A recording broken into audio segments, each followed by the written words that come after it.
सत्संग की बहुत महिमा है। सत्संग तो वह दर्पण है जो मनुष्य के चरित्र को दिखाता है और साथ साथ चरित्र को सुधरता भी है। सत्संग से मनुष्य को जीवन जीने का तरीका का पता चलता है। सत्संग से ही मनुष्य को अपने वास्तविक कर्तव्य का पता चलता है। आइए एक कहानी इससे संबंधित सुनते हैं। यह कहानी एक चोर की है। सत्संग का प्रभाव शुद्ध भक्ति को जगा देता है। एक बार का जिक्र है। एक बहुत बड़ा चोर था।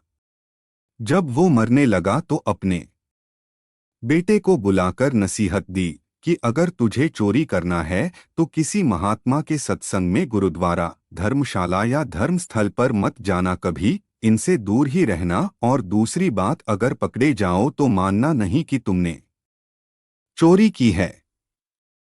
चाहे कितनी भी मार पड़े, मानना नहीं कि तुमने चोरी की है।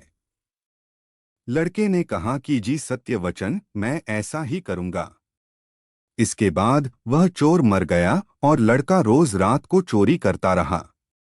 एक बार उस लड़के ने चोरी करने के लिए किसी घर में ताले तोड़े। घर वाले जाग पड़े और उन्होंने शोर मचा दिया। आगे पहरेदार खड़े थे। उन्होंने कहा कि आने दो, बचकर कहाँ जाएगा, हम यहां पर पकड़ लेंगे उसको। अब इधर घर वाले खड़े थे, उधर पहरेदार खड़े थे। चोर जाए तो किधर जाए। खैर, किसी तरह वो बचने के लिए वहां से भागा तो रास्ते में एक धर्मशाला पड़ती थी। उसे अपने बाप की सलाह याद आई कि धर्मशाला में नहीं जाना है। लेकिन अब करे तो क्या करे। आखिर उसने सोचा कि मौका देखना चाहिए और धर्मशाला में चला गया। बाप का आज्ञाकारी बेटा था। उसने कानों में अपनी दोनों उंगली डाल ली कि सत्संग के वचन कानों में ना पड़ जाएं। हमारे पिता ने मना कर रखा है कि सत्संग में नहीं जाना। तो उसने कानों में अपनी दोनों उंगली डाल ली कि हम सत्संग ना सुन पाएं। अब प्रेमियों, जो हमारा मन होता है अड़ियल घोड़े की तरह से होता है। इसे जिधर से मोड़ो उधर ही जाने लगता है।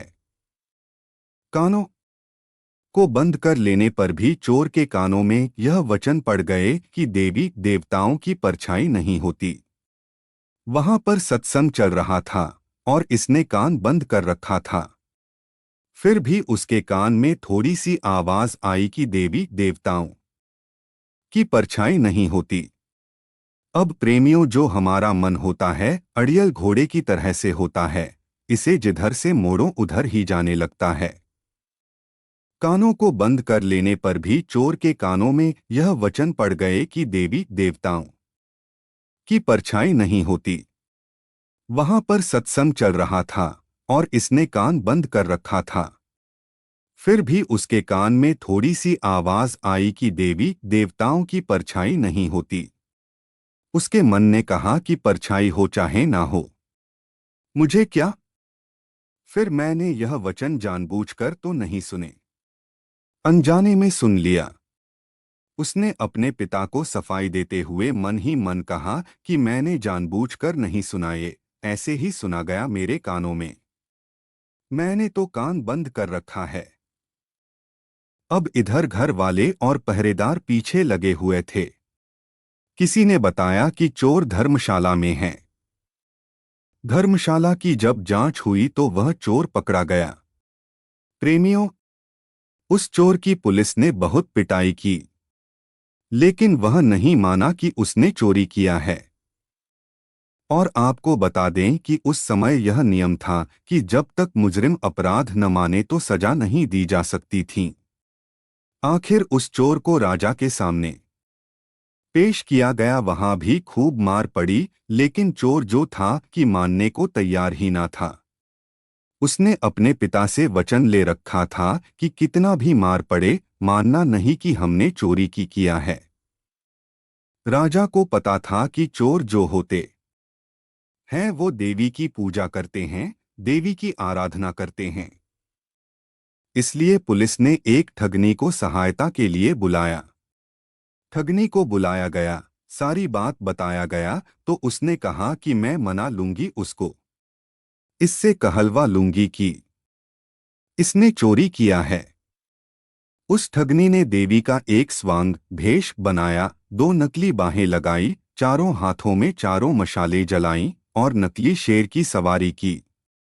चूंकि वह पुलिस के साथ मिली हुई थी, इसलिए जब वो आई तो उसकी हिदायत के मुताबिक जेल के दरवाजे कड़क कड़क कर खुल गए।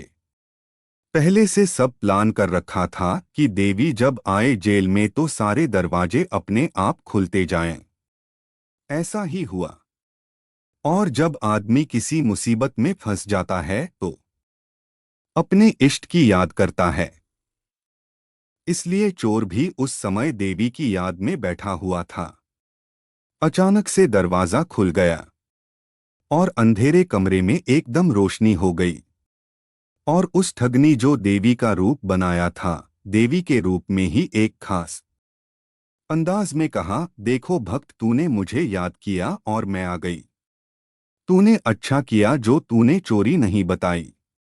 तूने अगर चोरी की है तो मुझे सच सच बता दे, मुझसे ना छिपाना। मैं तुझे फौरन आजाद करा दूंगी यहां से। चोर देवी का भक्त था, अपने इष्ट को सामने खड़ा देखकर बहुत खुश हुआ। मन में सोचा कि मैं इसको सच सच बता दूं। अभी वह बताने के लिए तैयार ही हुआ था कि उसकी नजर देवी की परछाई पर पड़ गई। उसको फौरन सत्संग का वचन याद आ गया कि देवी की परछाई नहीं होती। उसने देखा कि इसकी तो परछाई है, समझ गया कि यह देवी नहीं, हमारे साथ छल हुआ है। यह सोचकर वह रुक गया और बोला कि माँ, मैंने चोरी नहीं की है। अगर मैंने चोरी की होती तो क्या आपको पता न होता? आप तो सर्वव्यापी हैं, आप तो सब जानती हैं। अगर मैंने चोरी की होती तो आपको तो पता होता ही। मैंने कोई चोरी नहीं किया है। अब ठगनी के कहने पर जेल के बाहर बैठे पहरेदार चोर और ठगनी की बातचीत नोट कर रहे थे। उनको और ठगनी को विश्वास हो गया कि यह चोर नहीं है। अगले ही दिन उन्होंने राजा से कह दिया कि यह चोर नहीं है। और फिर राजा ने उसको आजाद कर दिया। जब चोर आजाद हुआ तो सोचने लगा कि जब सत्संग का एक वचन सुना तो जेल से छूट गया। अगर सारी उम्र सुनूं तो पता नहीं क्या क्या मिले मुझे। जब यह ख्याल आया तो रोज सत्संग में जाने लगा वह चोर। किसी पूर्ण महात्मा की शरण ले ली उसने और चोरी का पैसा हमेशा के लिए छोड़ दिया। और वह जो चोर था महात्मा बन गया। इसलिए कहते हैं कि सत्संग के बराबर न गंगा है, न यमुना है और न ही कोई अन्य तीर्थ है। कलयुग में सत्संग ही सबसे बड़ा तीर्थ है। इसलिए आपसे हमारी विनती है कि सत्संग में हमेशा जाएं और जाते रहें। इस प्रकार सत्संग में आने से इंसान को अपने कर्मों का बोझ हल्का लगने लगता है और वह हर दुख तकलीफ को परमात्मा की दया समझकर बड़े प्यार से सह लेता है। सत्संग में आने से इंसान का मन निर्मल होता है और वह मोह माया के चक्कर में होने वाले पापों से भी बचा जा सकता है और अपने सतगुरु की मौज में रहता हुआ एक दिन अपने निज घर सतलोक पहुंच जाता है, जहां केवल सुख है, सुख है। जय श्री कृष्णा। राधे राधे।